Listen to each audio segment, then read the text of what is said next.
2024 has already been a fascinating year in terms of hiring trends in the world of digital procurement and supply chain.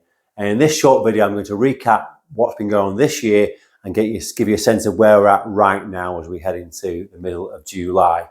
So if you rewind back to the beginning of the year, we had something of a hangover from a very difficult year last year, an awful lot of layoffs in the tech sector on both sides of the Atlantic, not just the big names, but a number of startups and scale-ups having to really retrench a little bit because of challenges in the funding market and underwhelming sales, with procurement and supply chain practitioners' eyes on other priorities like cost down rather than digitisation. So it's a really tough market, and that was reflected in the hiring markets, with not an awful lot of organisations feeling brave enough to increase their headcount, and so a very flat market.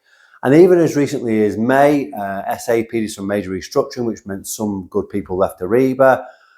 Still some change going on at Cooper, and so none of the other big players are really actively hiring. So no real growth in headcount, no replacement headcount market, pretty flat activity.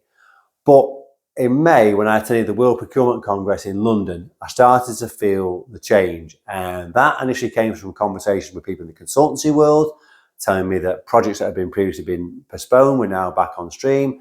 Much more opportunities to tender and pitch for some major transformation programs that are coming down the line. So the consultancies feeling much more optimistic, and they're always a very useful barometer of activity generally and the hiring market in particular. Adding to that, a few software companies feeling a bit more brave and wanted to gradually increase headcount, and a long overdue increase in investment and demand for specialist digital roles in the end user. So I'm talking about procurement excellence, digital transformation leads, digital scout type roles. So that is starting to grow, albeit quite slowly, but definitely some positivity in all three key areas of the ecosystem. And that's creating a bit more optimism.